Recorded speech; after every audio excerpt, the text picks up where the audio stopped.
she said. We're better as friends, as she walked away, so I treated her like any other casual acquaintance. Now she's begging me to care like I used to. But I'm not interested anymore. Hey viewers, before we move on to the video, please make sure to subscribe to the channel and hit the like button if you want to see more stories like this. Thanks. We're better as friends, she says, swirling the wine in her glass like this is just another casual conversation. The soft lighting in our apartment makes her look almost regretful, but I know better now. 3 years together, and she's handing me this line like it's some kind of gift. I lean back in my chair, studying her face. There's a nervous energy buzzing beneath her skin, her foot tapping impatiently against the hardwood floor. She wants a reaction. Tears. Begging.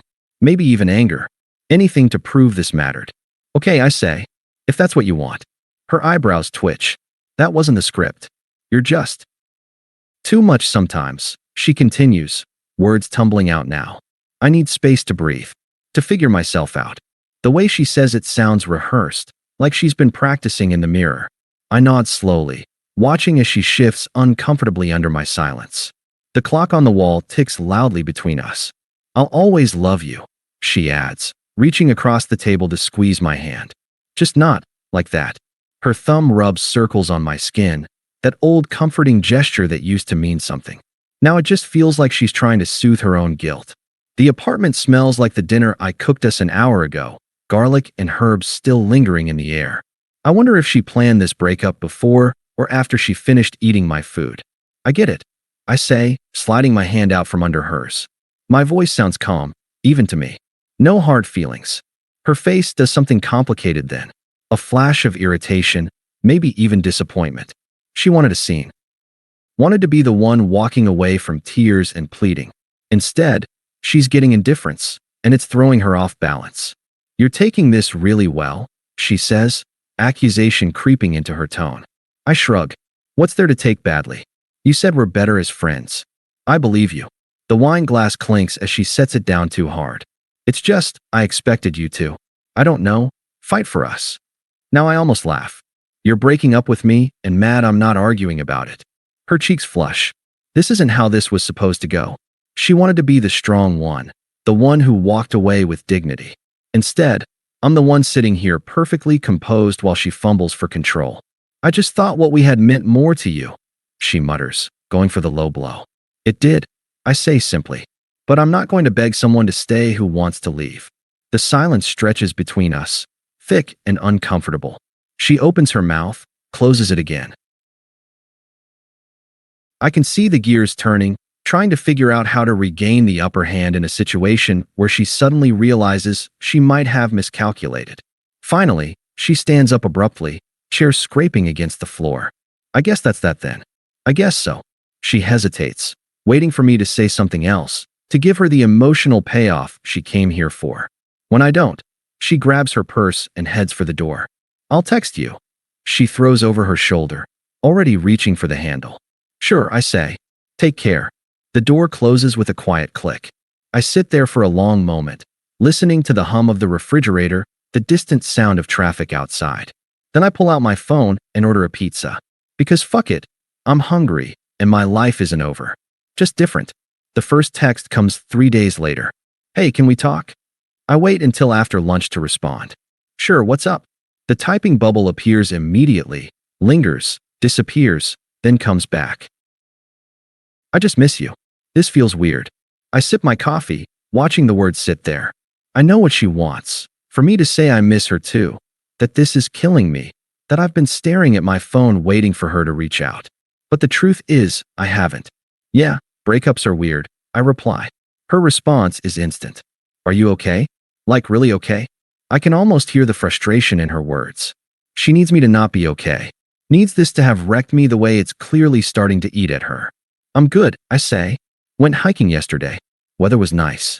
The bubble pops up again, stays for a full minute. Then, oh, that's good. 2 weeks later, she calls at 1:17 a.m. I let it go to voicemail. The next morning, I listen to it while making breakfast, slurred words, the clink of glass in the background, her voice thick like she's been crying. I don't get why you're being like this. We said we'd stay friends. Friends answer when their friends call. I text her back around noon. Hey, Saw I missed your call. Everything all right? She responds 5 minutes later. No. Mark and I got in a huge fight. I just really needed someone to talk to. Mark. The coworker she'd been texting for months before we ended things. The one she swore was just a friend. That sucks, I say. Hope you guys work it out. The typing bubble appears. Disappears. Then, are you serious? That's all you have to say. I wait an hour before responding. What do you want me to say? I don't know. Maybe act like you care? Like we actually meant something to each other. I put my phone down and finish my coffee. When I check it again, there are 3 more messages. You're really just going to ignore me now? This isn't what friends do. Whatever. I see how it is. I don't reply. A month in, she asks me to help her move. My lease is up, she says over text. I could really use an extra set of hands Saturday. I stare at the message. The audacity of it almost makes me laugh. Can't, I reply. Busy that day. Doing what? Stuff. She doesn't respond for hours. Then, late that night. You know, most people would at least pretend to have a real excuse. Most exes wouldn't ask their ex to help them move in with their new boyfriend. I write back. The bubble pops up. Stops. Starts again. Finally. I just thought we were better than this. Better than what? I ask. Then acting like strangers. Like none of it mattered. I wait a long time before answering. We're not strangers. We're friends. You said so yourself. Friends help each other, she fires back.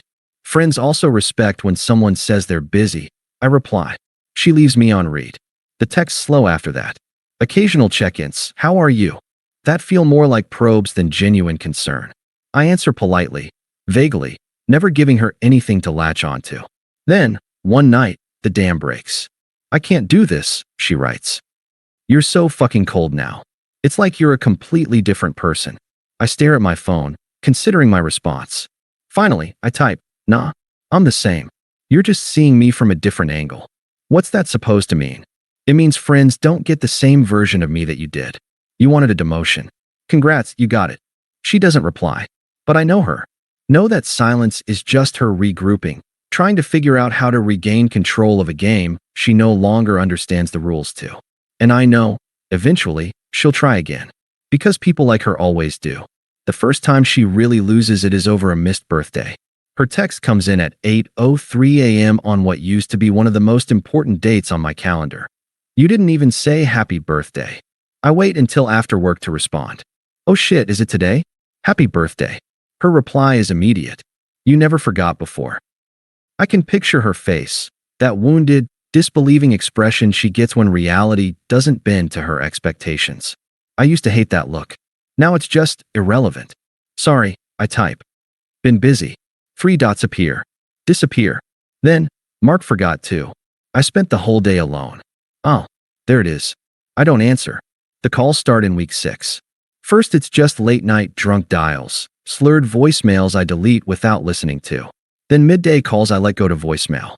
Then, finally, the 3 a.m. panic ringtone that means she's decided this is an emergency. I silence my phone and go back to sleep. The next morning, there are 17 missed calls and a single text. I needed you last night. I pour myself coffee before responding. Everything okay? And oh, everything is not okay. Mark and I broke up. I was a mess, and you couldn't even answer your fucking phone. I take a sip of coffee. The morning sun feels nice through the kitchen window. That sucks, I reply. You should call a friend. The typing bubble appears for a full minute before her response comes through. I was calling a friend. Oh, I write. Well, I was asleep. Try a therapist. She shows up at my apartment on a Tuesday. I open the door to find her standing there, mascara smudged, hair messy like she's been running her hands through it. She smells like cigarettes and that vanilla perfume she used to wear for me. You're ignoring me, she says, voice trembling. I lean against the doorframe. No, I've been answering your texts. You know what I mean. Her hands clench into fists at her sides. This isn't how friends act. I watch as her chest rises and falls too fast. The way her eyes dart around, looking for signs of my old life. The photos we took down, the coffee mug she left behind that I kept for years.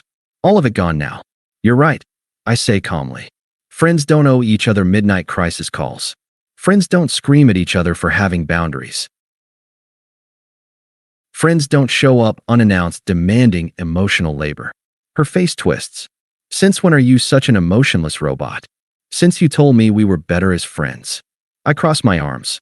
This is what that looks like. She opens her mouth, then closes it. For the first time, I see it click. The realization that I'm not playing some revenge game. That this isn't a tactic to win her back. This is just what's left. You don't get to hate me for treating you exactly how you asked to be treated, I say quietly. Tears spill over, streaking her cheeks. But they're not the kind of tears that used to gut me. The pretty, performative ones that signaled I needed to fix something. These are messy. Real. You were supposed to, her voice cracks. What? I ask. Wait around as your backup plan. Stay on the hook in case things didn't work out with Mark. She doesn't answer. Doesn't need to. The silence stretches between us, thick with everything she'll never admit out loud. Finally, I step back and reach for the door. You should go. For a second, I think she'll argue. Then her shoulders slump, all the fight draining out of her at once. As the door closes behind her, I realize something strange. I don't feel angry. I don't feel anything at all. Her last text comes a week later. Maybe we could try again? I stare at it for a long moment before typing my reply. Nah, we're better as friends. Remember? Then I block her number. The sun is shining. I've got plans with people who actually want me around. And just like that, I'm free. 6 months later, I see her at a coffee shop. She's sitting alone by the window, staring into a half-empty cup. No Mark. No friends. Just her, a paperback novel she isn't reading, and that same vanilla perfume hanging in the air like a ghost. I consider walking out. Instead, I order my drink and wait at the opposite end of the counter. She spots me when the barista calls my name. Our eyes meet. Hers widen. A flash of hope, panic, then something that looks like shame. She opens her mouth like she might call out to me. I give her a polite nod, the kind you'd give an acquaintance. Then I take my coffee and walk out without looking back. Mutual friends tell me things, even when I don't ask. She asks about you, you know. She's not doing great. That Mark guy really did a number on her. She says you changed. I never respond to these updates. They're not my business anymore. A year to the day after our breakup, my phone lights up with a notification. A new follower request on Instagram. Her profile picture looks different. Darker hair, tired eyes. I swipe it away. Later that night, another notification pops up. A message request. I saw your post about the promotion. Congrats. You always said you'd get there. I delete it unread. The last time I hear about her is from an old coworker at a holiday party. She's dating some finance guy now. They say, sipping their drink. But I heard she still brings you up sometimes. Says you were the one who got away. I laugh into my beer. Nah, I didn't go anywhere. She's the one who left. The conversation moves on. The party gets louder. And just like that, she's gone again. Tonight, I'm cooking dinner when my doorbell rings. Through the peephole, I see a delivery guy holding flowers. Roses. Her favorite. I don't answer. An hour later, my phone buzzes. An unknown number. Did you get them? I block it without replying. The flowers stay outside all night. By morning, they're wilted. I toss them in the dumpster on my way to work. Somewhere along the way, I stopped counting the days. Stopped wondering if she'd reach out. Stopped caring altogether. Turns out, the greatest revenge isn't hatred. It's peace. And mine. It's finally here. Thanks for watching. Make sure to subscribe to the channel and hit the like button. What do you think about this story? Share it in the comments.